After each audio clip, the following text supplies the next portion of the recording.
All right, welcome everybody. We're going to go ahead and get started.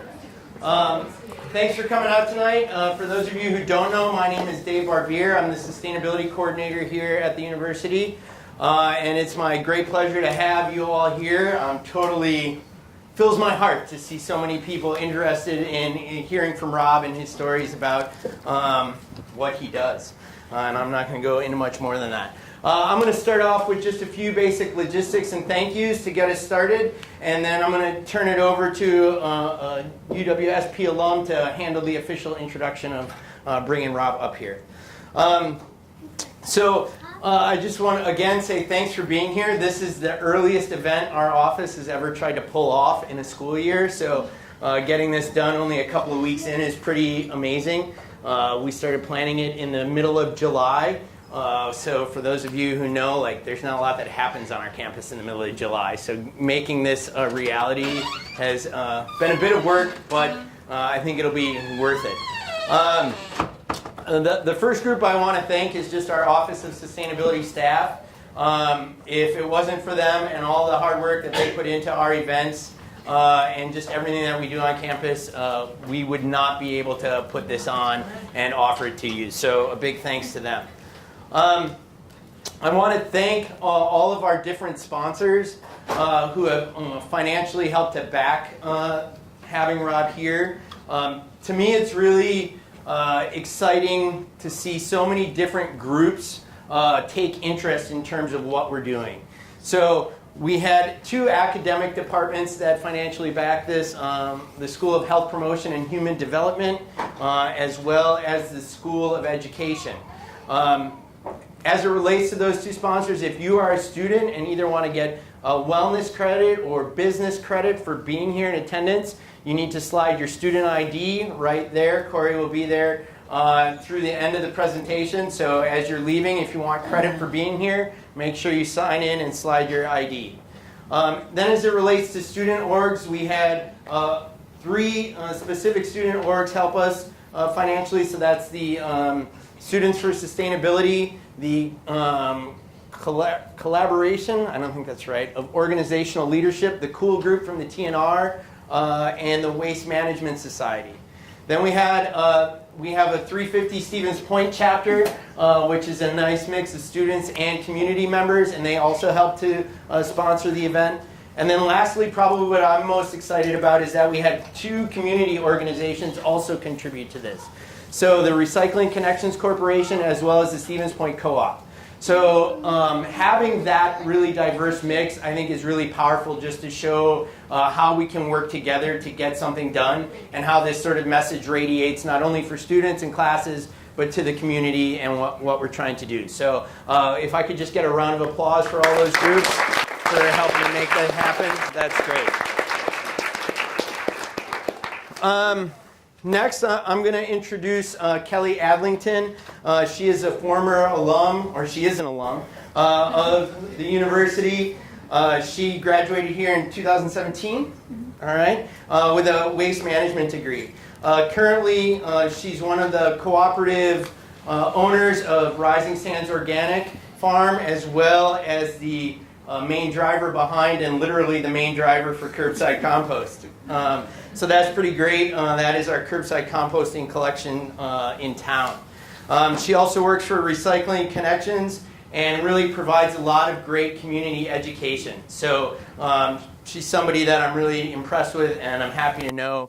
And lastly, she taps some mean beer and she spins great tunes on 90 FM. So without any further ado, I'm going to pass it over to Kelly to get us rolling.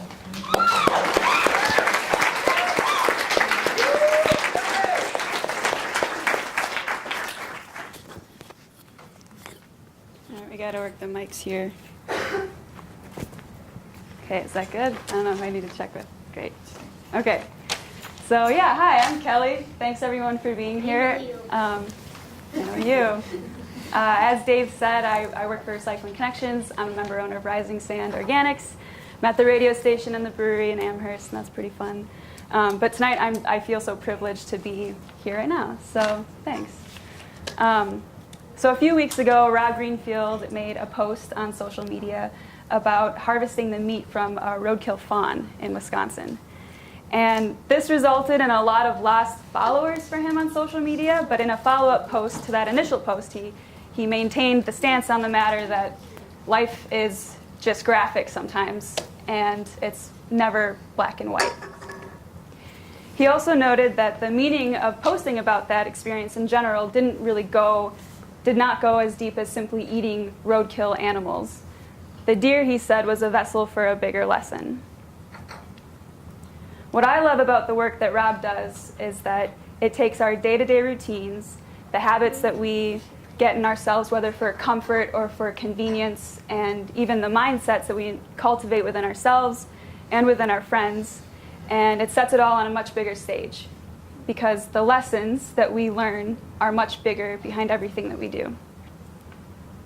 Rob reminds me that what I do matters, who I am matters, who we all are totally matters, and we can't really hide from that anymore, so we might as well accept and embrace it.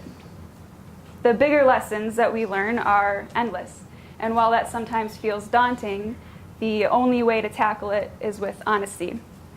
Facing reality with equal truth and rawness is going to be the only way to survive that.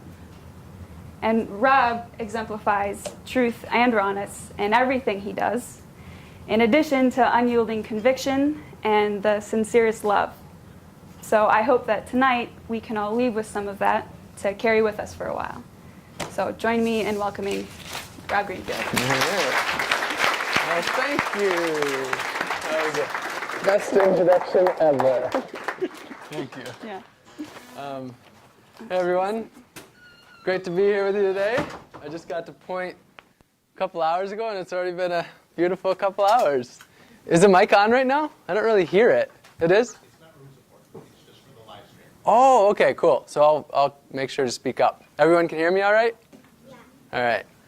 So, well, thanks for putting this on and thanks for bringing me here. I'm actually in Wisconsin for a couple months. I currently live down in Florida, but I'm from Ashland originally. I spoke here 3 years ago. Was anyone here 3 years ago? Okay. All right, well, there's going to be, some repeats, so hope you're not too bored. We'll switch it up a little bit, though. But, yeah, it's really, really wonderful to be here with you all. So I'm going to get started and give you a little disclaimer before I get started, and that is that a lot of the projects that I do are sort of extreme. I embark on environmental activism campaigns and adventures, and the idea is really to catch mainstream media's attention, to catch people's attention and get them to think about important environmental and social issues. So we live in a time when there's, thousands and thousands of messages being sent our way every single day where we're just being bombarded. And so I do things that are a bit extreme to really, compete against all of that media and try to put positive messages out there. So the disclaimer is that you don't have to do these extreme things. It's really just about thinking about our lives, self-reflecting, and asking, what can we do to live in a way that's beneficial to the earth, our communities, and ourselves? What can we do to live in alignment with our beliefs, where our actions are in alignment with our beliefs? So that's the point of tonight. And so one of my projects is the food waste fiasco. I've dived into about 3,000 grocery store dumpsters across the United States to show what's wrong with our globalized food system. One of the big things is how much food we're wasting. This was the first one I ever did. It's in Madison, Wisconsin, and this is 2 days worth of dumpster diving at grocery stores. We throw away half of all the food we produce in the United States, about $165 billion worth per year. But most of us don't necessarily wrap our head around big numbers, no matter how big they are.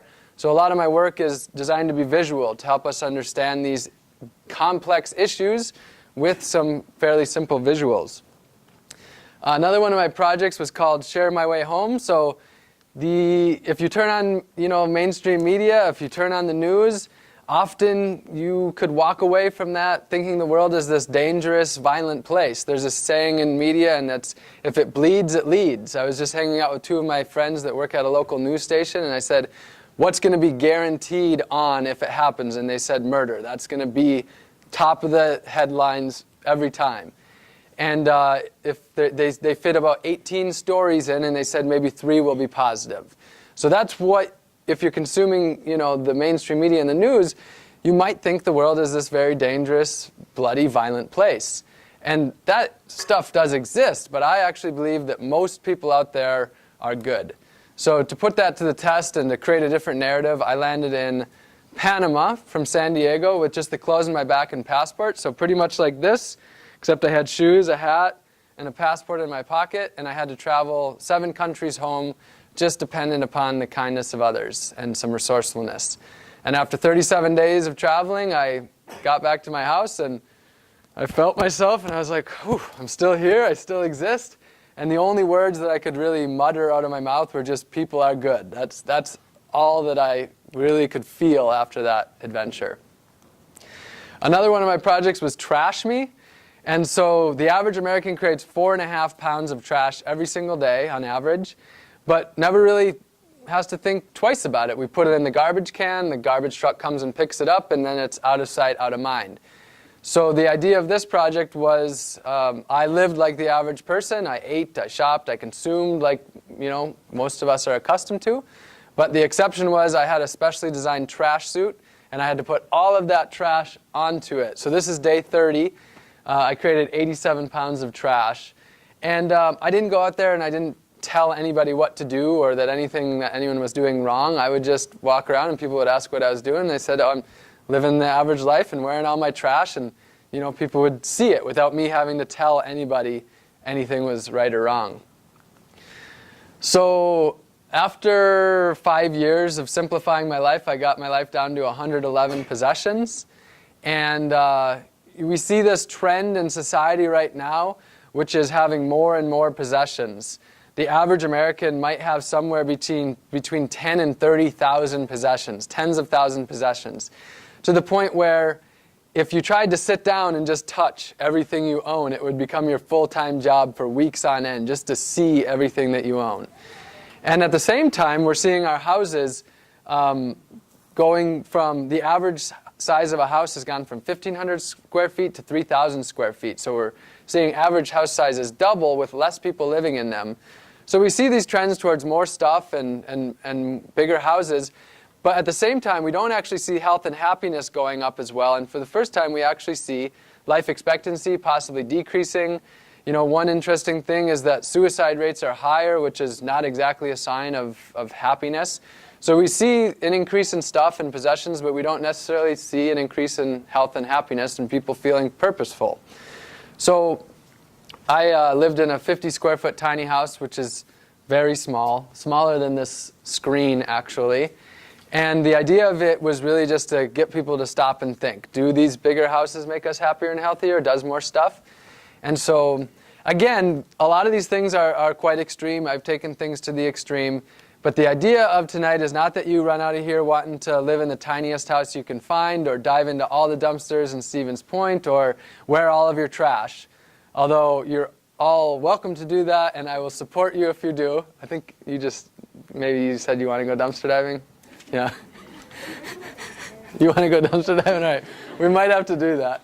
So the point is you don't have to do any of those things. Again, it's just thinking about what can we all do as individuals to improve the world around us, to live with our actions in alignment with our beliefs. So just keep that in mind and don't feel overwhelmed with the extremeness of it. So to rewind a little bit, I wasn't always an environmental activist. I didn't really think about my actions and how they affected the earth. So this is me. Whoops. Oh, that's me right here in college. I went to school at UW-La Crosse. And at that time, I had a lot of goals. My goal was to be a millionaire by the time I was 30 years old. I was very focused on material possessions, financial wealth, very ego-based, living a life based on what people would think about me. And one of the reasons I was doing that is because my goal was to live sort of the average American lifestyle. I was drawn to the American dream at the time, whether that was from mainstream media, looking at the people around me, or combination of those things. That was kind of my goal. This is the way that I expressed that. In college, it was just the standard thing to do, to get drunk and party, and that's what I saw in the movies and such. So I was extremely passionate about this during that time. This is a night in freshman year of college. For those of you who don't know what this is called a duck bong, and it's like a beer bong, except it's a plastic ornamental lawn duck. You cut one of the holes, you cut one of the feet off, and you cut a hole in the beak, and this fits like 5 beers in it.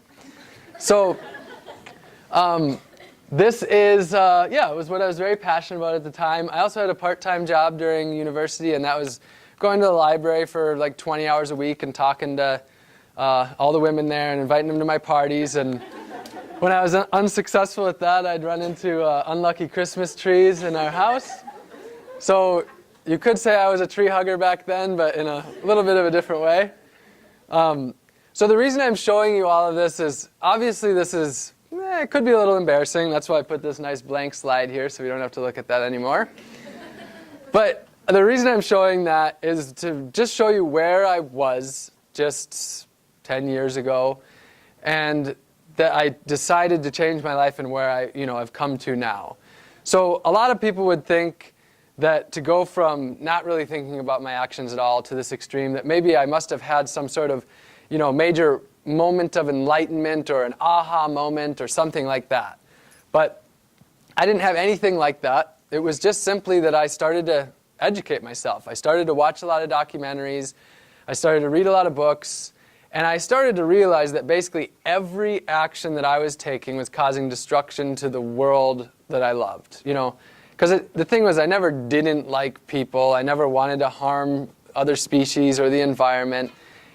But I just didn't know. And then I read these books and watched the documentaries and started to realize, dang, pretty much my life is just destroying the world around me. And at that time, I had actually kind of thought I was doing a pretty good job. In college, I was the one who, would recycle all the beer cans and the beer bottles after the parties. And when my roommate Ricky was leaving the faucet on while brushing his teeth, I would yell at him and tell him to shut off the water. And, I thought I was kind of the environmentally friendly one. But, so at that point, I could have felt total doom and gloom. I could have felt, very helpless and hopeless, that my life wasn't what I thought it was, and that it was, largely sold to me by corporations, and that, the food I was eating was coming from factory farms, the car I was driving was part of the reason that we have war, that 10,000 oil spills happen per year to put gas in my car and the other cars, and the trash I was creating was going to sit in a landfill for basically eternity as far as we're able to look at it. Even the water that I was drinking in San Diego was being shipped across a desert where half of it was evaporating or going into the ground and running the Colorado River dry. And so, I could have felt totally hopeless. But instead, I actually felt really excited. I felt really empowered because these documentaries and books didn't just tell me the problems, but they actually talked about the solutions, what I could do to be a part of the solution. So what I decided at that point to do was to change my life. And I knew that I wasn't going to be able to change my life overnight. So I made a list of goals, a list of changes that I wanted to make. And then I wrote that out, typed it up, printed it out, put it in my kitchen with a pen taped to a pen tied to a string, taped to the wall next to it. And my goal was that each week I would make one positive change and just be able to check off one positive change in transitioning my life. And I started with, a lot of really small things. At that time, I went to Walmart for all my groceries. And I double plastic bagged everything. So, simply a early small change would have been not using plastic bags anymore and carrying reusable bags. But I also sort of quickly moved on to some bigger things. I realized, well, everything here is wrapped in plastic. Maybe I just shouldn't go to Walmart at all anymore. And all this stuff shipped from around the world, maybe I should just buy less of it. Maybe I could support local farmers. So I started to go to the farmers market rather than going to the big box stores, or the local hardware shop rather than the big box stores. Started to ride my bike more and drive the car less. Started to eat more whole foods, less processed packaged foods. And just started, was really questioning everything. I thought about the deodorant I was putting on my body and the, shampoo and conditioner I was using. So changed the things, all the natural, switched over to more natural hygiene. And so basically over a period of about 2 years, by making one positive change per week, I made about 100 positive changes over a period of 2 years. And what happened was, the idea of these changes was that I was trying to live a more environmentally friendly life. But what I found was that it was actually making me a lot happier and a lot healthier. I stopped doing duck bongs and started drinking water and healthy drinks and food instead, and I lost 15 or so pounds. Riding my bike, rather than being sitting in traffic and banging my head against the steering wheel and being angry, I found myself just a lot happier on a bicycle, getting fresh air. So I found that these changes that were generally more beneficial for the world were also more beneficial for myself. And that made it easier to make more and more positive changes. And basically what I found is that I was sort of creating the foundation towards a more sustainable life. So I had these bigger goals. One of my goals was to get rid of my car and just have a bike and use public transportation. And at the time, I didn't even know if that was really possible. I grew up in this society where your car is many things. It's not just your transportation, but it's also your image.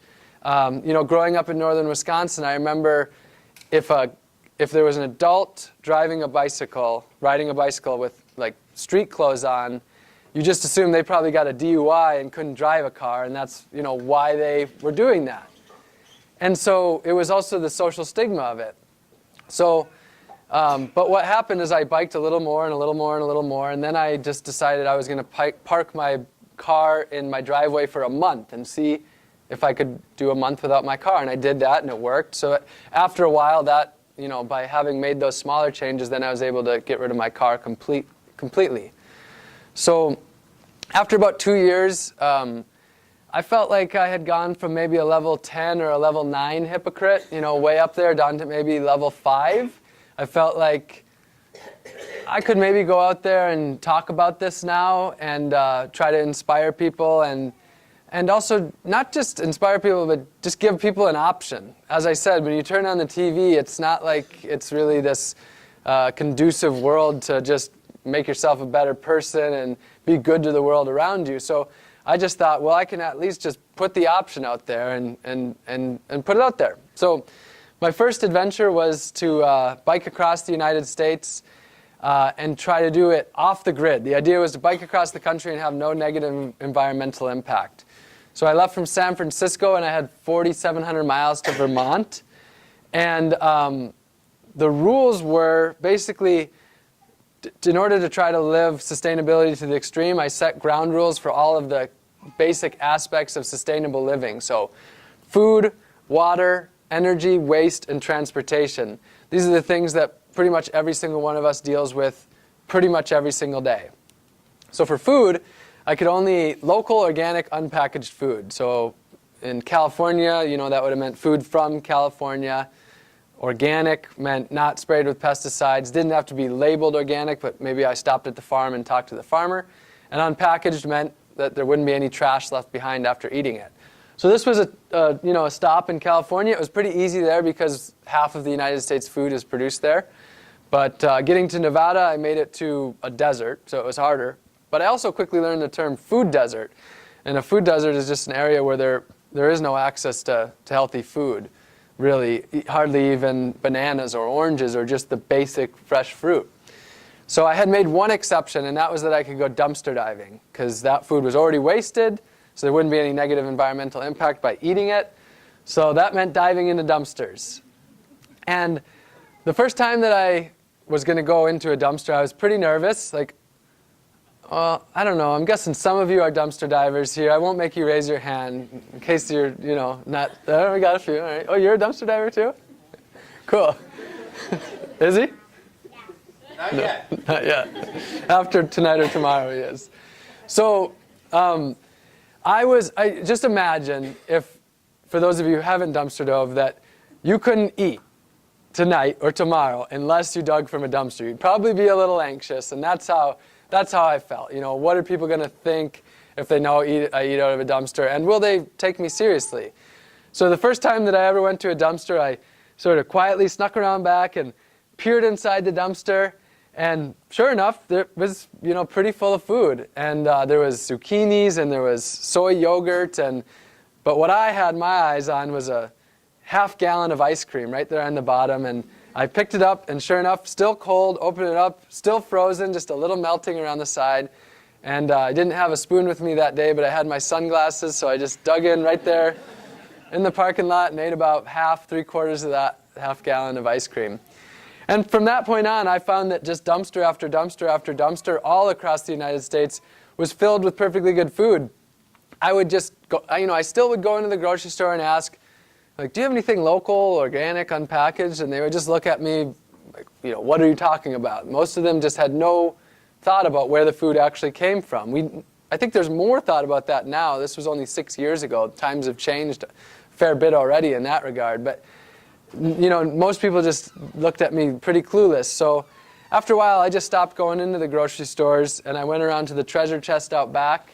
And 70% of my diet that summer ended up coming out of the grocery store dumpsters. This is a dumpster in Holdridge, Nebraska. There was enough food in this dumpster to feed dozens of people, probably 50 families for a weekend. And this is just what I pulled out in a matter of 5 or 10 minutes. So on this trip for water, I couldn't use any water from on the grid for the summer, so no turning on a faucet to fill a water bottle, no flush toilets, no showers, any of the ways that we're accustomed to using water. Instead, I had to harvest my water from a natural source, lakes or rivers.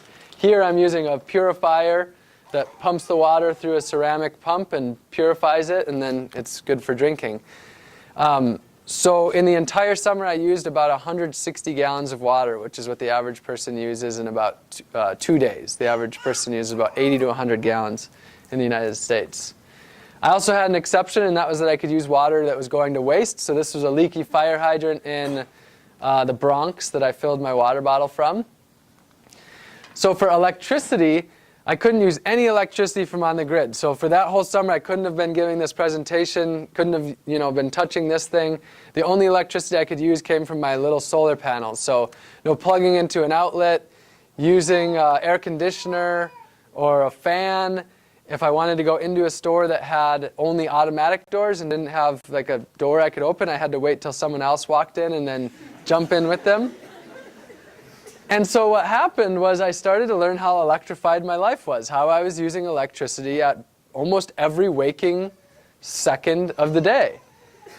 And it wasn't until I actually got halfway across the country to Colorado, I visited a business that's job it is to get Facebook and Google, big companies, to switch over to renewable energy. And what I learned was every time I put something online, like a photo to Facebook, a video to YouTube, a blog, I was doing it all with my solar-powered laptop, but all of that was being uploaded somewhere. And where that somewhere is a server. And all of those servers take an incredible amount of electricity. And every time I put something online, that was living online. So I was using more electricity every time I added something to my online world. But the thing was, it wasn't, what allowed me to get to this point of really understanding all of this was stripping my life back to the basics. What I learned is that we live in a globalized time where our actions are mostly outsourced. In the past, it was fairly easy to understand how our actions affect the world because we were surrounded by our community, and what we did was usually through interactions with the people around us just a few hundred years ago. Today, almost everything we do impacts people around the world, from the cell phones and computers we use, to even the plastic pens, to the tables and the seats, to the building that we're in, to the electricity that produced it, the electricity that makes these lights. Basically, everything we do has an impact on people, other species, all the way on the other side of the world. But so for me, the reason I was able to start to really fully grasp that and understand that is because I simplified my life so much for that summer that I was able to sort of pull at those strings and unravel things and start to understand my life to a much greater extent. So for trash on this trip, every piece of garbage I created, I had to carry across the country with me. So if I created garbage like the average American, like I showed you earlier on, I physically wouldn't have been able to bike across the country. But by forcing myself to create so little trash, I created about 2 pounds in the summer, which is what the average person would create by about 1 o'clock or 2 o'clock in the afternoon on any given day. And then lastly, for transportation, I had to bike the entire way. So no using fuel-powered vehicles or even electric vehicles. Even on the off days, no buses or such. And as you can imagine, 104 days of living sustainability to the extreme really, solidified a lot of this in my life. They say it takes 21 days to form a habit, so 104 days really deeply formed a lot of these habits. And the trip was, largely life-changing. But for me, it was actually a lot more about the bigger picture of what I got out of it. I'm still young, but even then I was a lot younger, and a guy being able to bike across the country is something that I can do far easier than a lot of people, and something that a lot of people can't do. But I, learned the power of a bicycle. I met women that were 70 years old that were biking across the country, and they had, their husbands following them in campers that would meet up with them every night, and they'd have a nice warm meal and a bed, but still 70 years old and biking across the country.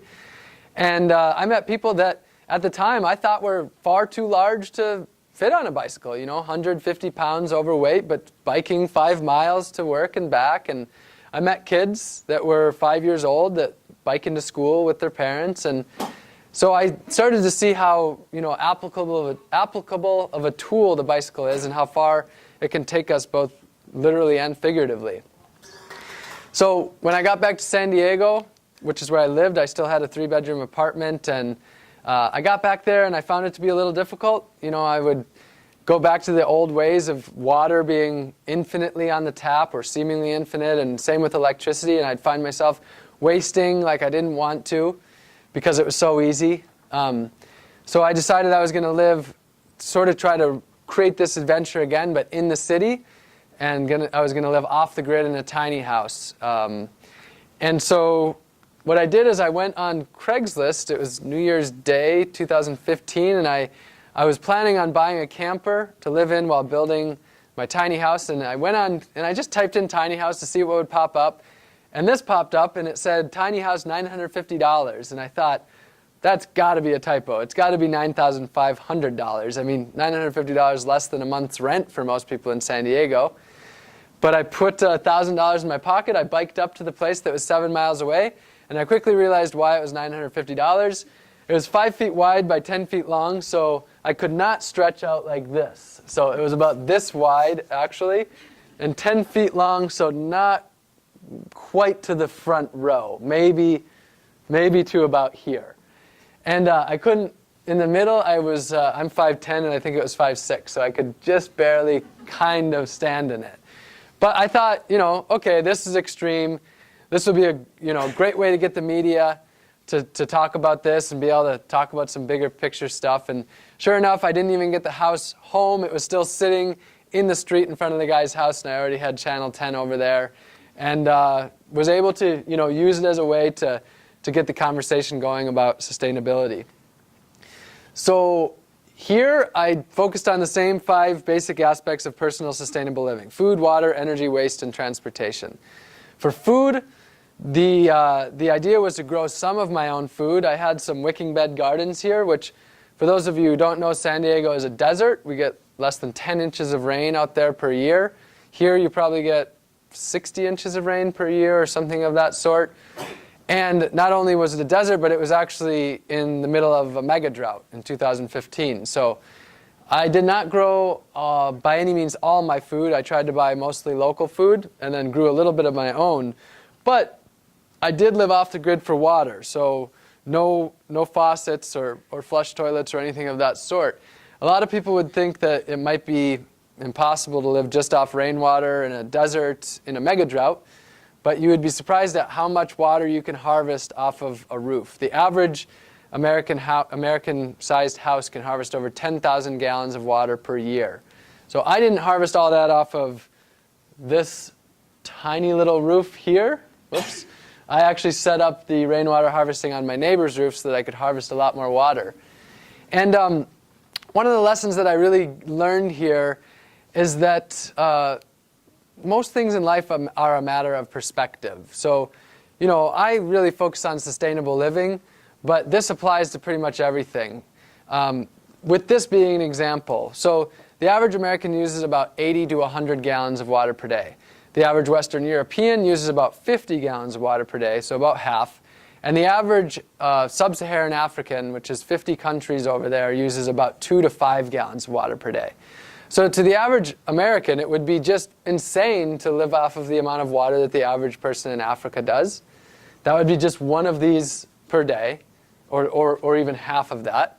And to the average person in Africa living on 2 to 5 gallons of water per day, it would be insane to use their entire day's water with one flush of a toilet. And so I really started to see that most things in life are a matter of perspective.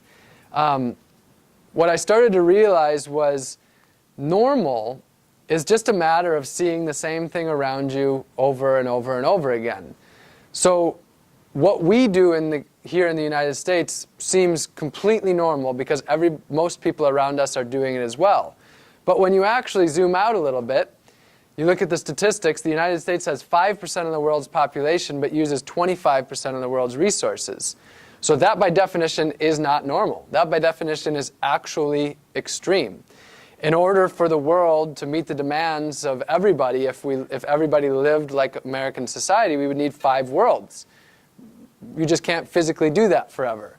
So the way that we live is actually really extreme. And so more and more I started to realize that what I'm doing isn't actually extreme. The only reason that I appear extreme is because I am just showing the opposite end of the spectrum of something that is already quite extreme. So again, normal is just a matter of seeing the same thing around you over and over and over. And when I realized that, that's one of the things that really allowed me to step outside those boundaries and experiment and see what was actually possible. Realizing there's thousands of different ways of doing things. There's thousands of different cultures out there. And none are necessarily right or wrong. It's just different ways of doing things. So at the tiny house, just to give one example of using water, to get a lot out of it. So that 2 to 5 gallons of water per day, because I used all of it a second time to grow food, was more like 4 to 10 gallons of water because I used it at least twice. So for electricity, all the electricity that I used came from these small solar panels. Now a lot of people, when they think of sustainable living, they think of $30,000, $90,000 electric vehicles. Teslas are considered sustainable. A lot of people think of solar systems on the roof that might cost $15,000, $20,000. And so that's one end of the spectrum of sustainable living. Now, the thing about that end of the spectrum is that's only accessible to the top few percentage of the wealthiest people on Earth. For most people, what sustainable living is simply having a whole lot less. When I started to see that most people who actually lived a sustainable life were doing so because they just had a lot less than the average people around me, that's when I started to realize that maybe what it is the less needs you have, the easier it is to meet those needs.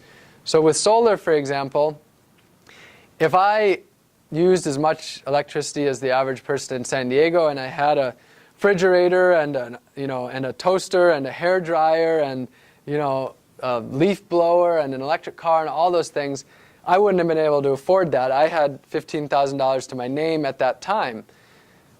So what I did is I simplified my life. I got rid of almost all of my electronic items. I figured out ways to exist without electricity. By doing that, I was able to use just a $1,000 solar system. So what I found more and more is the more that I reduced my needs, the more that I was able to easily meet them and instead spend my time doing other things, which for me, my passion of other things would be helping other people meet their needs who don't already have them met and helping other people live more sustainably.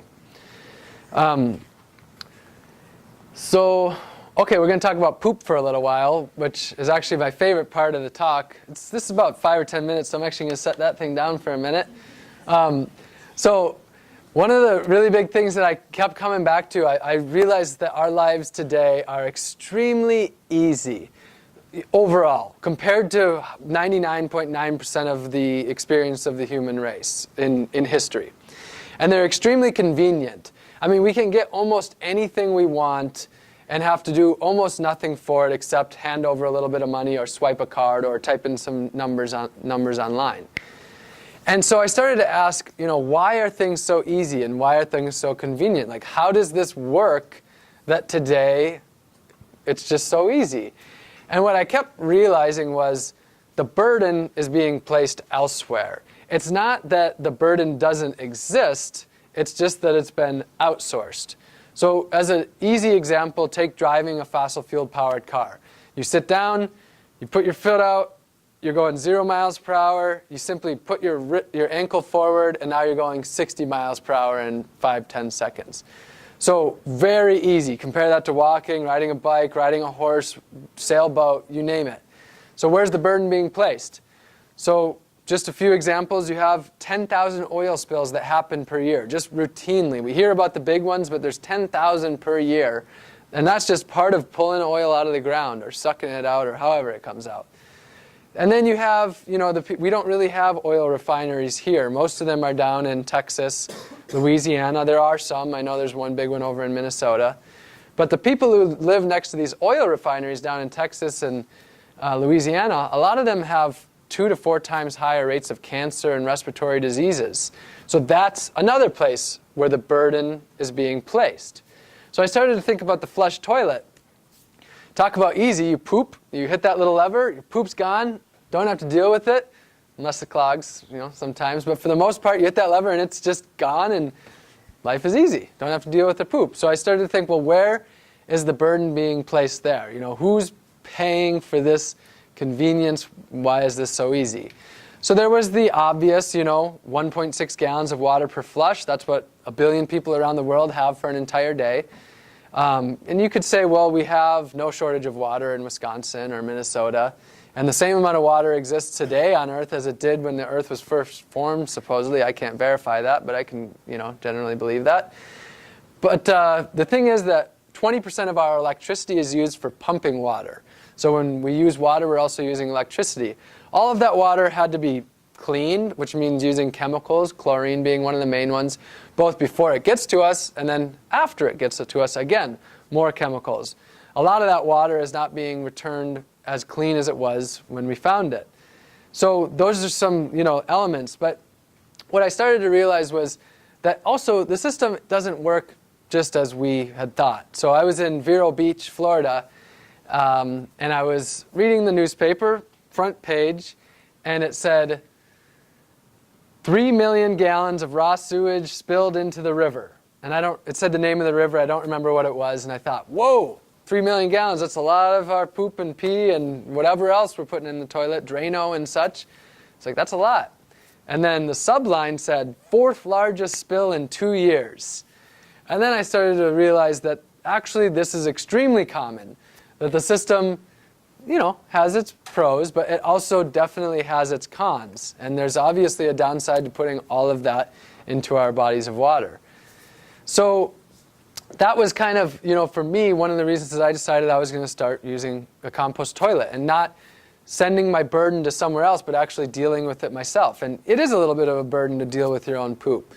Now, this was another thing like dumpster diving that at first I didn't necessarily want to tell people about, like, guys pooping in a bucket, guys dealing with his own crap. It's not exactly cool, although maybe in point it's kind of cool to, yeah, I see some, yeah, okay, yeah. So, so I decided, in the fashion that I do things is that I would just kind of put it out there big and bold. So I put out my first YouTube video and it just said, I compost my poop. And I got response that I expected. There was the obvious, like, ew, this is nasty. This guy's using poop to grow food, that's gross. And then there was other ones that, one common comment was, this guy's going to die, he's going to, get sick from doing this, and he's going to die. Who's going to take over his YouTube channel? Other people would say, he's not going to die, he's going to kill the whole city of San Diego. And to them, I was able to explain, actually I went to school for biology, and I was able to explain how composting works. It's pretty simple. The pathogens in our body are designed to live at about our body temperature, about 98.6 degrees. What happens with a compost pile is, okay, so everybody's probably seen a compost pile, whether it has poop or just yard waste and food waste in it. You put all of that there, And then what happens is insects, so microorganisms, which would be bacteria, and macroorganisms like insects, they go to that pile, that food waste, that yard waste, that poop, whatever you put in there, and they're going to eat that and break it down. Everybody here has farted before, and probably none of you have had a cold fart. Farts are warm, and they're warm when they come out of the bacteria as well. Gas is generally warm. So what happens is you have millions or trillions of things in there farting warm gas, and it heats up, and a compost pile gets up to can get up to about 160 degrees. So those pathogens are basically cooked in there that are designed to live at body temperature, and that's the basic biology, or would that be chemistry? I don't know, of why composting poop is safe and how it works. So I was able to explain to people, this is why I'm not going to get sick and die, and this is why I'm not going to kill anybody in San Diego. But at the time, the other thing that, as I said, they were just saying, ew, this is nasty. And to that, I just had to say, yeah, I guess I see where you're coming from, because I assumed they were not eating food that human poop was used to grow. And then I actually read a book called Wasteland by Elizabeth Roit, and I learned about where does America's poop go. I was in New York City at the time, and the book was placed in New York City, so imagine there's 10 million New Yorkers. Imagine each New Yorker poops one time a day, that's 10 million poops. Some do 4 or 5 times, some I hear only poop every 3 weeks or something like that. But let's average it out to 1 a day, 10 million poops. That is, by all standards, a lot. So what happens to it? It goes to a wastewater treatment plant. And then what happens is there's bacteria at that plant that break it down. Now 10 million poops is broken down to about 10% of the volume. So you're still left with the volume of 1 million. What they do is then they heat it up using, I don't know how they heat it, probably a fossil fuel of some sort to create the heat. And then that kills the pathogens in it. And then what happens to some of it is it's put on rail, shipped down to places like Florida and Texas, where it's then laid onto the farm fields to grow America's food, which is then shipped to the grocery store, where people buy their food and then eat food that millions of Americans' poop was used to grow.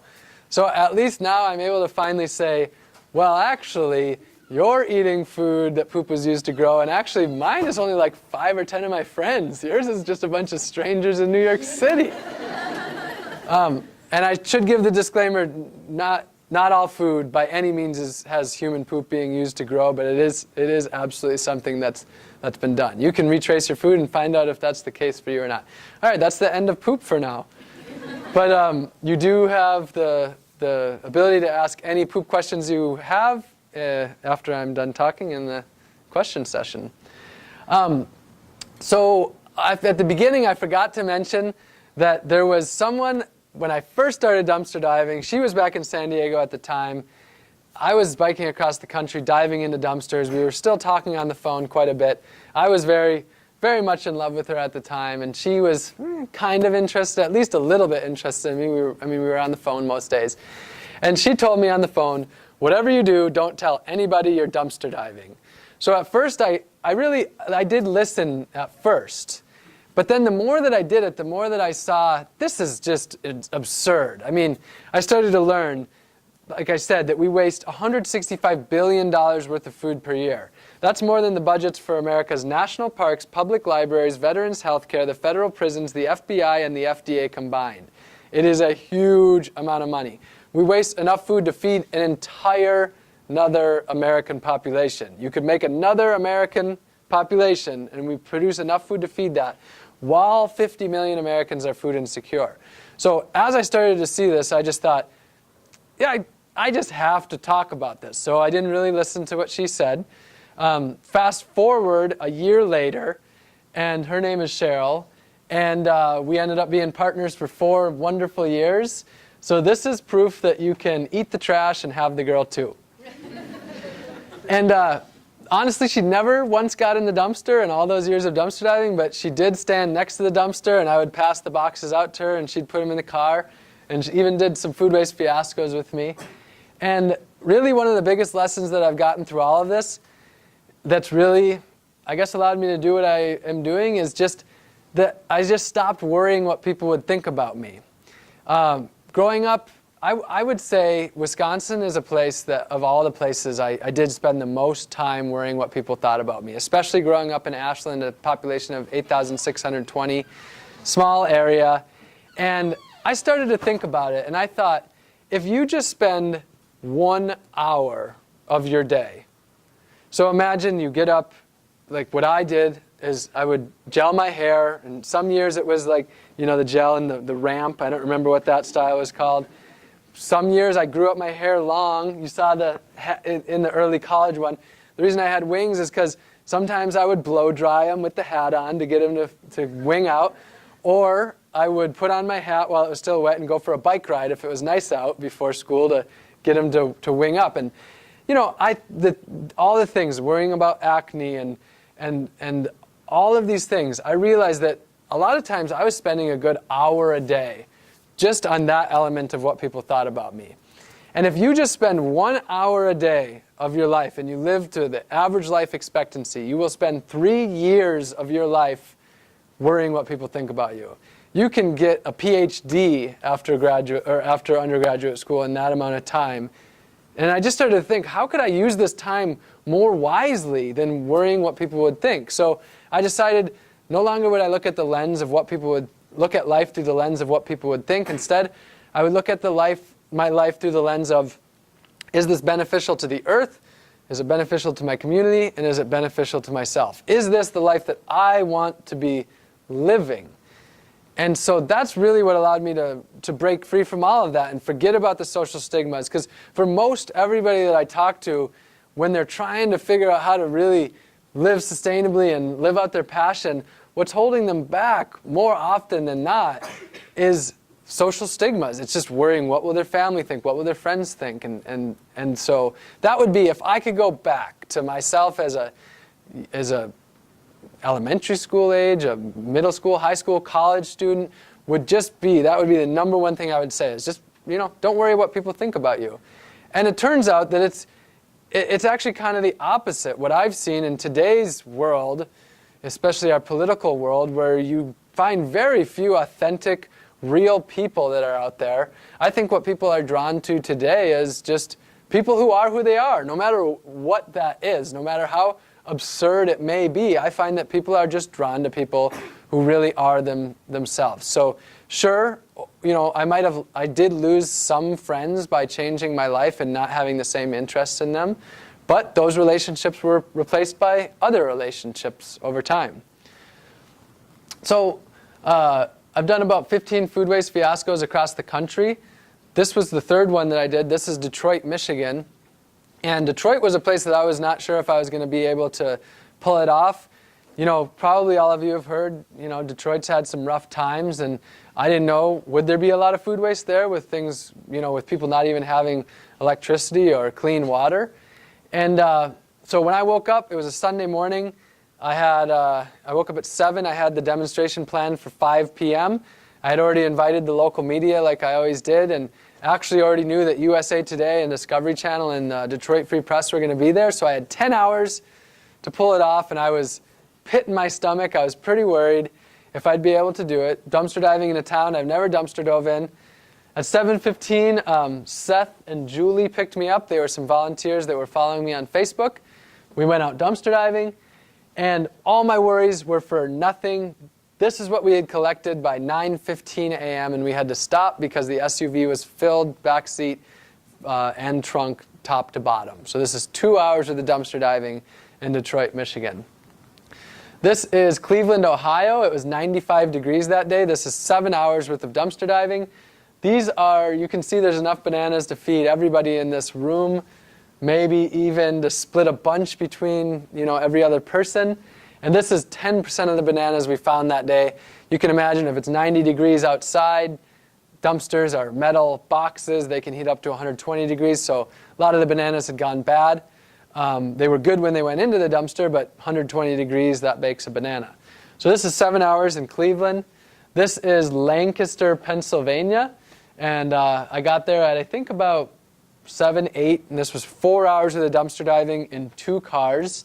So Lancaster is not like super rural, but It's not a big city like Chicago or Detroit. So it was interesting to see that it could be done even in rural-ish United States. This is Philadelphia. I got there at 9 p.m. Someone with a car on Facebook took me out dumpster diving. I just used maps on Google, typed in grocery store, we drove around back, and by 1 a.m. we were asleep. So this is less than 4 hours of dumpster diving in a city that I had never dumpster dove in before. This is New York City. It has one of the largest populations of people without homes, sleeping on the streets. And this is just a tiny sampling of food that goes to waste from just a tiny sampling of the stores on one night. This is Burlington, Vermont. Burlington is a fairly progressive place. San Francisco of the East, I've heard it called. Bernie Sanders is from Burlington. So I was a little worried, would I be able to do a food waste fiasco there? The good news is that, the bad news is yes. This was 2 days worth of dumpster diving with college students. The good news is that everything in here was actually being composted. So it was in compost dumpsters. But the bad news is that all of this is perfectly good food that was being composted. So let's take an apple, not an apple from your tree in the backyard, but an apple that's from the globalized food system. You could think composting that, it's being recycled, so everything's great. But what turns out is that when we compost perfectly good food, we recover less than 1% of all the resources that go into producing that food in the first place. There's the fossil fuels used in the farming, the fossil fuels to ship it. If next time you go to see where your apple's from, it might be Chile or New Zealand. There's the pesticides used. There's the human potential. People who spray Driscoll's strawberries have often 2 to 4 times higher rates of cancer, and half of that to end up in the dumpster for nothing. So when we waste perfectly good food, that is all of the resources that we're not able to recover at the same time. Another food waste fiasco, this was San Diego, California. And people always wonder, what did you end up doing with all this food? And my intentions was never to feed 50 or 100 people. I don't know, that's enough food to feed quite a few people. But my intentions was never just to feed some people this weekend. My intentions with this project is to affect change, to raise awareness about the flaws of this system, get people to step outside that system, get people to work within the system and change it. And that was really my goal. But people would always say, what are you doing with all this food? Can we buy it? And I'd say, no, it's from a dumpster. I'm not selling it. And they'd say, can we eat it? And so I'd always say yes. And most of those pictures you saw, I hadn't even finished setting it up, and already a bunch of the food was gone. So there was more than that. After a while, what I started to do is I would say, okay, the demonstration's from 11 to 3, and then at 3 o'clock, the food is free for the taking. So this is just before 3 o'clock, and then this is 3 o'clock in about 15 seconds. So all of these food waste fiascos, probably over 1,000 people ate from the dumpsters. And to me, that is the proof. One of the biggest signs of proof that this food is definitely still good. People from all walks of life came out and ate from these dumpsters, from literally millionaires to people that had no food and were sleeping on the streets, from 80-year-olds taking home a big old ham loaf from the dumpster that was still good to, moms with their 5-year-olds going home and making food from it. So to me, that was just really one of the biggest, realizations that this food is definitely still good. So my current project is it's sort of the opposite of that. I've learned that I could live off of just food waste, and I learned the problems with that system, so I wanted to step outside that system. So for 1 year right now, I'm growing and foraging 100% of my food. Today is day 312 of the year, so I have 53 days left. And the idea is, I have this question: is it possible in 2019 in this society to grow and forage 100% of your food? And so far, 312 days in, I can say that at least it's possible for me to do it. I can't say anything about what anybody can do. But the bigger picture has just been learning what we can all do. We can't all grow 100% of our food, that's for sure. But it does look like that within our cities, we could grow all the fruits and vegetables for all the fruits and vegetables for our community. And that would totally change our entire food system. So right now I live in Orlando. I built this 100-square-foot tiny house, and that's where I currently live. I don't own any land, so I grow all my food on what were front yards. I took 6 yards and turned them into gardens, and the owners get to eat all of the food they want. So this was the first garden that I started, and that was about 4 months later. A lot of my current projects are very much focused on community. You've seen some of the things I do are sort of individualistic with my attention-grabbing tactics, but really I believe that community is the answer to most of our problems, that the only way we'll solve our problems is by working together. So one program that I started is Gardens for Single Moms. So we create gardens for single-parent families to help them grow food for their kids and their family and to share it with their community. We also started the Free Seed Project. We've sent out 5,000 garden starter kits to people across the country that wouldn't otherwise be able to afford or access seeds to start their own gardens. Current project, we have planted over 200 community fruit trees, and those are fruit trees that are publicly accessible to anyone. They could be in front yards, along the sidewalk. This is a median between the sidewalk and the street. And right now we're planting 100 more this fall, and we just put that out this week. So if you're interested in getting fruit trees planted in Stevens Point, you can email growfood@robgreenfield.tv, and that's where Lexi, my helper with that, will get back to you about planting community fruit trees. And then I also teach free gardening classes in my community just to help people to grow their own food. So in closing, a lot of people ask, well, Rob, what's the point in trying? You're 1 in 7 billion, or I'm 1 in 7 billion, so what's the point in even doing anything? Can I make a difference in this world?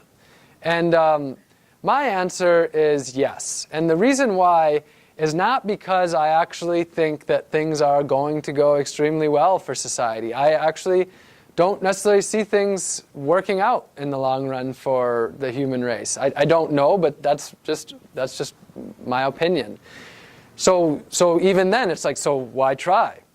And the reason that I try, and the reason that I want other people to try, is because I believe that life matters. I believe that the life of every person in this room matters. I value my life, and I believe that my life matters. I believe the life of every species, the 4 to 20 million species that we share this earth with, matters. Even what? The dinosaurs. Even the dinosaurs, they mattered too. Or the dinosaurs that still live. So I really believe that life matters. And so it doesn't matter what's going to happen 100 years or 300 years or 1,000 years from now. Yes, I shouldn't say it doesn't matter. That does matter. But that does not affect why I shouldn't try to have a positive impact on the world around me. I don't like making people frown. I like to make people happy. That's a good enough reason to try and to think it matters. So it's in the bigger picture, like, none of us are going to be able to say, maybe you're focused on trash. Maybe you don't like to see, maybe you've seen the pictures of turtles choking on garbage or birds with their stomachs filled. And so maybe you think, well, I can't clean up all the garbage in the ocean.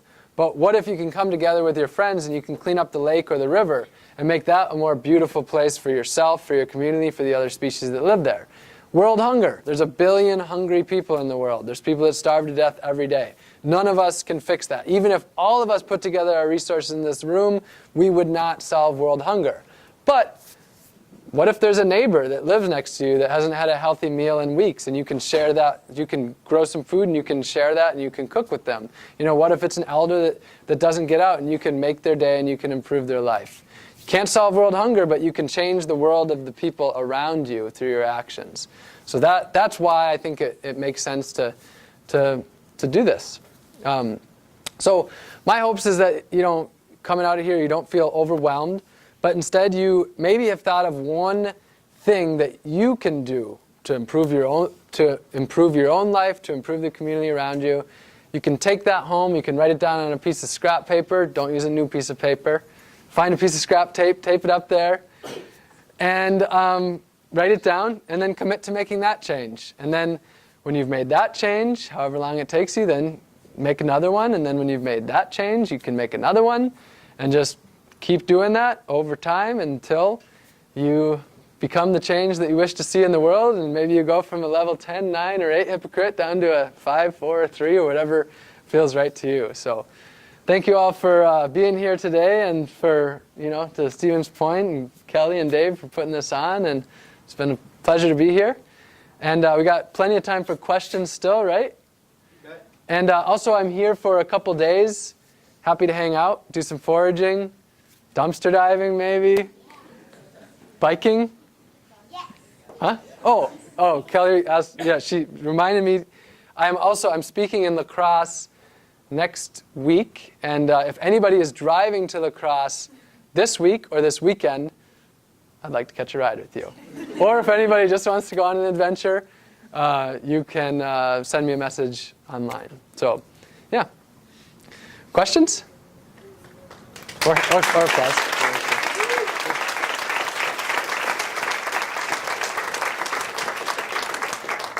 And yeah, if you need to leave, feel free. Don't worry about it. And no question is too crazy. In fact, I appreciate the crazy questions. Was that a wave or a question? Oh, goodbye. Okay. So tell me about your toilet paper. You get it do you dumpster dive for toilet So his question was, tell me about your toilet paper. I have dumpster dove for a lot of toilet paper. Places like pharmacies throw away 24 packs when they get smashed. So I have done a lot of that. But I haven't bought toilet paper in 5 years. And in Florida, I grow my own toilet paper. It's a plant called Plecranthus barbatus. And here you have mullein, mullein, also called lamb's ear. So you have naturally growing toilet paper, and if you use a compost toilet, it goes right into that compost toilet. If you don't have a compost toilet, you can have a little not a garbage can because it wouldn't be garbage, but a bucket, and then you can compost it. So if you go to robgreenfield.tv/toilet paper, that is a blog on 10 ways to wipe your butt for free. And I've done all of them, otherwise I wouldn't recommend them. So our question is, did I shower at all? I actually did 1,000 days without taking a shower, a personal challenge. It started with the bike ride across the country, no showering for 104 days. It went so well, I felt so good. Turned it into 6 months, made it that far. Turned it into a year, made it that far. Thanks for coming, guys. Nice to see you. Turned it into 1,000 days. So I do occasionally shower, but for the most part, I swim in natural bodies of water, lakes, rivers, oceans, wherever I might be. So this might be a bit personal, but how do you make money? All right, so question is, how do I make money? She prefaced it by saying this might be a bit personal. I highly doubt that you could possibly ask a question that would be too personal. So I guess I challenge you to ask a question that would be too personal. The reason I'm happy to share the personal aspects of life is because, I mean, that's, it's life. Sustainability and all of this, it is life. Every aspect of our life is the questions. And also, I know that I do things in a not so typical way. So I'm happy to provide that insight. So the question again was, how do I make money? And also, it's asked every time. So it's a standard question. I make money from Stephen's Point. No, I do.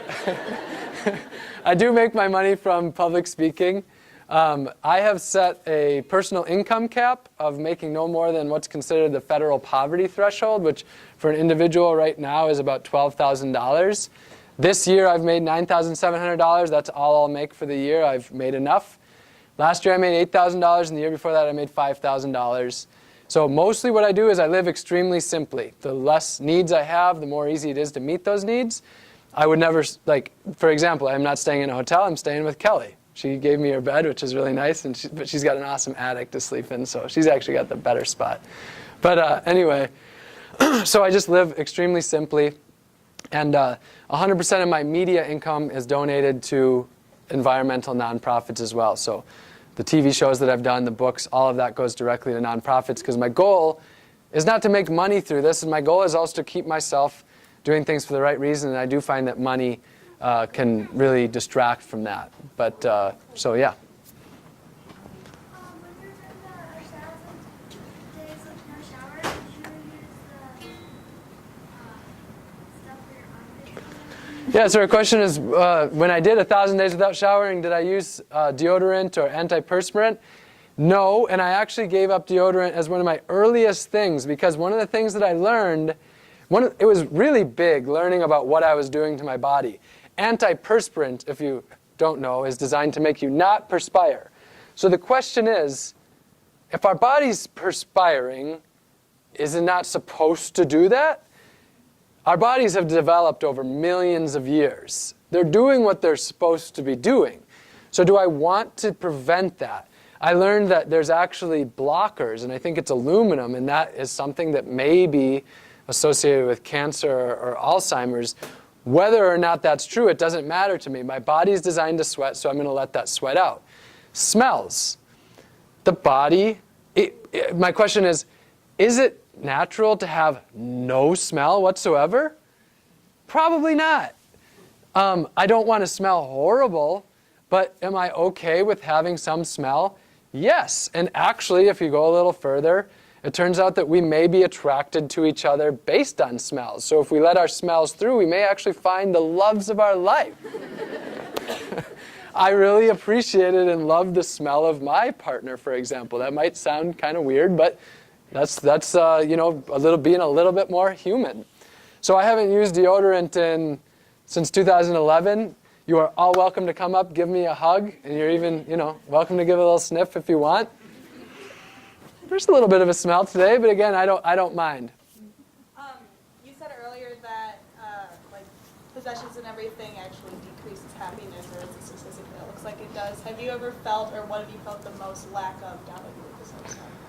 What have I felt the most? Lack of, like you're missing out just on, in life. or like, Yeah. So our question is, what have I felt the most lack of? You know, from downsizing my life and such. So a lot of people think that when you get rid of stuff that you're giving up. And what I learned is by getting rid of what I didn't need, I actually was creating space to fill my life with what I wanted. So the less stuff I had, the more time I had to actually be doing what I wanted. At that time, maybe I loved traveling. By having less stuff at home, I needed less insurance, less maintenance.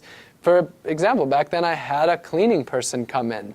But once I simplified my house, it was so much easier to clean and I didn't need that anymore. So the more that I gave up, I found the more that I actually received. And the same comes from giving to others. You know, I'll be the first to say that I am not altruistic and I am not selfless at all, because I benefit so much from what I do for other people. One of the things that makes me the happiest is making other people happy. It's like when you see someone else laughing, you're more likely to laugh. And it's the same thing. So So like to answer that question a little more directly, like what do I miss? Sometimes I miss convenience and comfort. You know, I've definitely made my life less convenient and less comfortable. Sometimes I'm riding my bike on a cold night or a rainy night or getting destroyed by mosquitoes, and I bike past this well-lit house and see people sitting at the dinner table, and I'm like, oh, that looks so nice right now, and I get a little lonely. I get lonely sometimes because I'm off doing things on my own a lot of the times. And so, yeah, I mean, life definitely has its challenges. But if I was to replace that back with more consumerism to meet those things, would I be happier? No. And in fact, I would probably be less happy, because what makes me the least happy is hypocrisy and not living out my beliefs. So I find that life is hard no matter what you're doing. If you're living and you have all your needs met, and you're working 60 hours a week, and it allows you to buy all the fanciest foods and have the nice car and the nice house and everything, that there's still going to be you're going to have challenges there, whatever it is. And if you live simply and you pass on all that stuff, you're still going to have challenges there. So I believe that life is hard. I think it's delusional to think that life would just be easy, and so I just embrace that. No matter how we design our lives, there's always going to be challenges, and just embracing that reality. I also miss chocolate. So when you're not home with your garden, what do you eat? And you can't just go to someone's house every meal. So, Yep. So what do you do when you're not at someone's house and you're not at your garden? Yep. So for this, the question is, what am I doing while I'm traveling for growing and foraging all my food?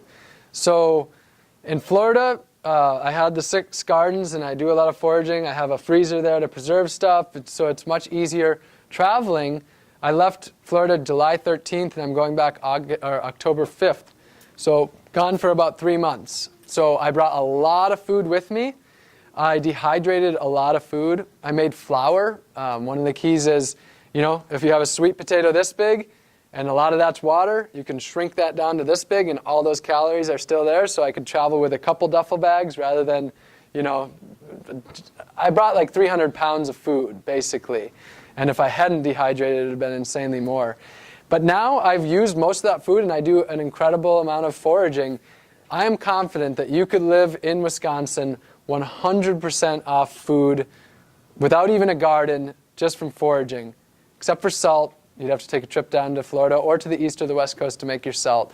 But basically, the resources are here. So like right now, for example, I'm getting into wild parsnips, and you can dig up hundreds of pounds of wild parsnips.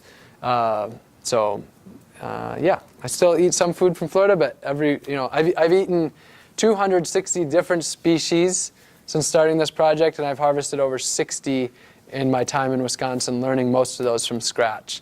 2 books I'd really recommend are Forager's Harvest and Nature's Garden. They're by Samuel Thayer or Sam Thayer. Website is foragersgarden.com, I believe. But just Google Sam Thayer and it'll be the first thing that pops up. 2 of my absolute favorite books. And there's also foraging classes. I just went out foraging with a guy in Madison. And if you go to my Facebook or Instagram, you'll see the picture of us. And it has his website, and he teaches foraging classes. He actually has one Saturday if you're interested in learning about that. Is there any foragers in Stevens Point? Any foragers in this room that like to have other people come out with them? Maybe? Shy foragers. Is there any foragers that teach classes that you know of in Point? Do you? Where are they?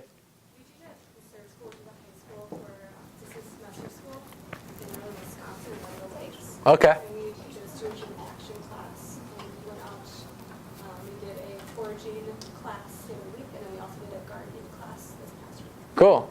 So is that something anybody here can take classes or no? No. Okay. Have to be 16. Okay. So start with Sam Thayer. I was just saying, we're from Point, and we've gone to Sam Thayer's class. Oh, yeah? To be the closest Cool. around. It's great. Yep. A few weeks ago, I met someone. His name was, I believe, was Patrick Schmidt, and I think he lives and base out of Stevens Point. But I saw him in Wausau. He was teaching about mushroom foraging. Okay. Cool. Patrick Schmidt, maybe? Mushroom forager? Other questions? I have 2 meat-related questions for you. Okay.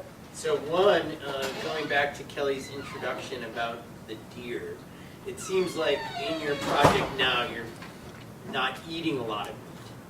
So I'm curious how your body physically reacts to that. So that's sort of like my first question. And then is there, seeing your sort of homesteading, gardening in Florida, I would naturally sort of think like, oh, you could probably, grow chickens with the compost you're generating from that. So did you think about that? Did you choose to do that or not do that, and why or why not? Okay, so yeah, the question is about eating meat, the roadkill deer that Kelly mentioned, and then possibly having chickens in Florida.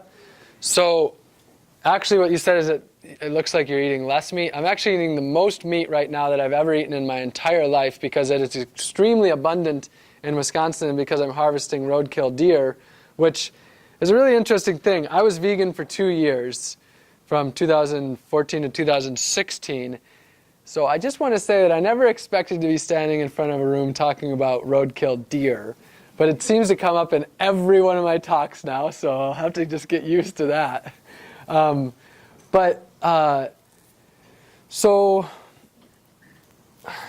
what's exactly the question again? So, okay, yeah. It's like how your body reacts to that. Do you notice any like sort of physical change by like not eating meat and then all of a sudden Yeah, eating well, it, or personally for me, when I was vegan, I became extremely deficient over time, and when I started to eat some meat again, I actually started to feel a lot better. My belief is that nothing is black and white and that everything is gray. So, when I was vegan, I kind of believed this idea that veganism was the most sustainable diet. I kind of believe this idea that all humans, can easily be vegan. I actually think that was flawed. I think that it's a world of 7 billion people that have, evolved in vastly different ways. And I think that the reality is it's a very diverse world, and that something that works amazingly for one culture will be an utter failure for another culture. I think the key to success on this earth is diversity. In any natural environment, you need diversity. And I think it's the same with human beings as well. So that's kind of my thought on that. I do write extensively about that. If you go to robgreenfield.tv/veganism, that's like a third of a book on my thoughts that go deeper into that. As far as chickens, I don't have chickens during this project because in order to have chickens, I would have to have grown and foraged 100% of their food as well, and I wouldn't have been able to buy grains or the vitamin mixes for them, and I was not prepared to do that because I wasn't knowledgeable enough and I wasn't willing to do a poor job of raising them. Yeah? What did you do with all that stuff when you took it off? So the question is, what did I do with all that trash when I took it off? Well, initially, the plan was that every night, or that I'd wear it 24/7 for the entire 30 days. Then I realized I really don't need to have it on at home. Like, it's just about making an impact. So I got a mannequin, though, that I put the suit on so that it would look at me at least at all moments. It was about day 10 when I put it on the mannequin, and the mannequin shattered to the ground under the weight. So then I had to wear the mannequin for the rest of the project because that was trash. So there's a big old mannequin stuffed in the back. So after the project, I held on to the trash for a while because this suit was used for, I let other people use it for awareness campaigns. And then after a while, though, I decided to get rid of the trash, and then just, because I brought it to Europe and did some talks there and such, and it just didn't make sense to ship 87 pounds of trash when you could just fill it up with trash there. So eventually I recycled the recyclables and the trash went to the landfill, which is another example of black and white. It's like some people comment, this is a horrible project. Why would you make this trash? You should live zero waste. My belief is that this visual and this project reduced trash by thousands of folds of that, impact of just not creating that trash in the first place, and really far more than thousandfold. This trash suit will be on display at the Atlanta airport for all of 2020, so if you fly in and out of there, look for the trash suit. So do you only eat roadkill meat? So the question is, do I only eat roadkill meat? No, I also fish. And I have not found a roadkill fish, ever. Yeah, as of now. Oh, I did trap squirrels in my garden in Florida to fully answer that question. They were eating my food, so in permaculture, the problem is the solution. Yep. Spent some time in Alaska, and a lot of the moose that I ate was roadkill, so I don't think you're crazy. You talked a lot about foraging. What are some of your favorite forage foods that you found, maybe particularly in Florida, and have you given any thought to the sustainability of that? I don't know how parsnips work, but something like ramps, right, where you get down to the meat of it, you're actually going to destroy that plant, right? It's not going to come back. So yeah, the question is, what are some of my favorite things that I've foraged, and then what about the sustainability of foraging? So favorite things to forage, I like anything that is extremely abundant, which actually dives perfectly into the second part of that. I love things that there's a lot of. So right now, I love apples because there's just unlimited amounts of them. I love chicken of the woods because you can find a big one and have many meals. I love parsnips because there's tons of them. I like anything that's invasive, where when you're pulling it up, you're actually doing a service to the environment there. In Florida, I love wild yams. They're invasive, and the biggest one I've harvested is 157 pounds. I weigh 153. So imagine how many meals that makes from one yam. The average one's 10, 20, 30 pounds or so. Still big. I mean, I love every one of the 260 or so foods that I've eaten. I love wild greens because they're one of the most nutrient-dense plants. Most wild greens are extremely nutritious, so I love those. As far as the sustainability, of foraging, you see common comments, and I'm sure this isn't the way that you're posing it, but you see people saying, if the whole world did this, we'd deplete all our resources overnight. Well, two things. The world is doing that already, and we are depleting our resources at a rate that is absolutely absurd. Our current industrial food system is not sustainable whatsoever. But more importantly, if the whole world all of a sudden wanted to be foragers, the mindset of the entire world would have drastically changed, which means we'd be thinking differently about our transportation, about how we deal with our water, our waste. We would be thinking about the packaging of our food. We would be thinking different about everything. So if the whole world wanted to do this, then we would be seeing a massive societal shift altogether. But as far as the sustainability of foraging, you can do foraging in an extremely sustainable way, and even a regenerative way, or you can do it in a way that decimates the area around you. Human beings have decimated a lot via foraging. The carrier pigeon population, I've read, used to be so large that it blocked out the sun. Literally flocks of millions of birds where you didn't see the sun, I believe, for even hours. They were flying past. They're extinct. So humans can do a lot of damage. So the key is knowing how to forage. For example, ramps. Best thing is, for example, yesterday I harvested a whole bunch of garlic. Wild garlic. I didn't dig up a single bulb. I ate only the seeds and the greens. So I didn't reduce the stock at all. There's some plants that through disturbance actually can produce more. The way that I'm doing it, I do believe is sustainable. Sustainable, that's a whole word that we could go into. But I would recommend reading Sam Thayer's section on that as well in his books, because he does also really dive into that.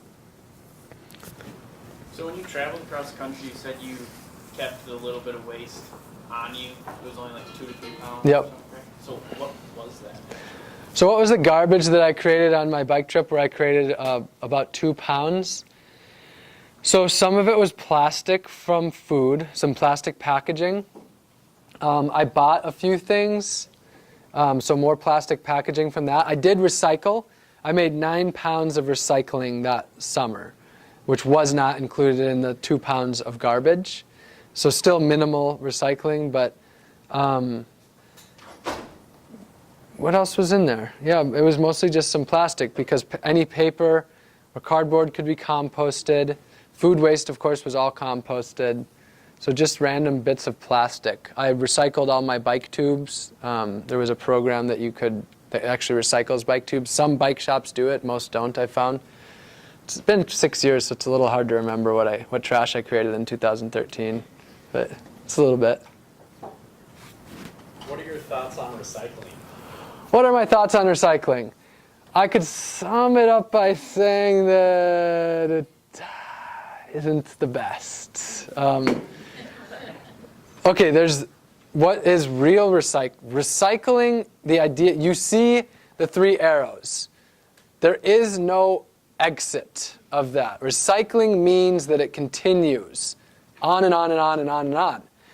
What we have mostly in our recycling is what's called downcycling. So it's turned into an inferior product, maybe an inferior product, and then it can't be used again. Paper, for example, once you reduce the size of the grains or the threads or whatever you would call that, can't be turned into the same paper, for example. So maybe it'll be turned into toilet paper, and then that's gone. Plastic bottles, for example, I know sometimes they're turned into benches. Once that bench wears out, that's not recyclable usually. So generally our recycling is, by definition, not what actual recycling is. And unfortunately, a lot of the recycling is business. It's about bottom line, it's about profit. There's an extreme amount of corruption in the huge waste industries. It used to be run by the mafia. I think there still is some mafia involved in it. I have friends that are involved in waste management (WM), and they say that the